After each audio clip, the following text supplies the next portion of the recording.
And you go there all the time. You've been there 9 times since the attacks. You have Yeah. firsthand experience I was there. there on October 7th, the Oh, you day were of the there. attacks. Holy crap.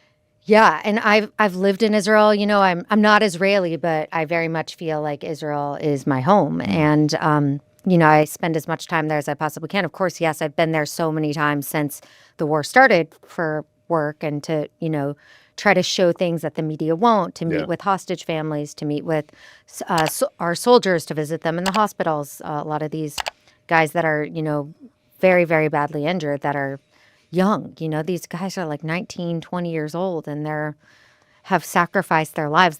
Their lives will never be the same. And that's what it means to be Israeli is that, you know, everyone has to go fight for their country overnight, Yeah. you know. So when you see these reports, specifically on Twitter, I feel like I see this where like reporters are not allowed in the country. Have you seen that?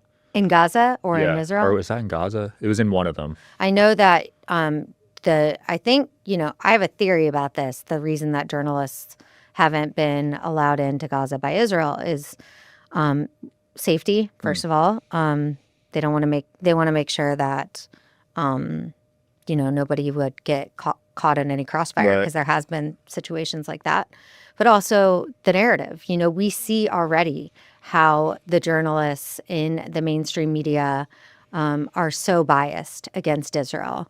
And so how could we trust that they're going to tell the truth? And I think that, you know, there's really two wars going on here. There's the war on the ground, and then there is the war in the media. And unfortunately, Israel is always losing the war in the media. That is a good point. And especially when we're winning the war on the ground.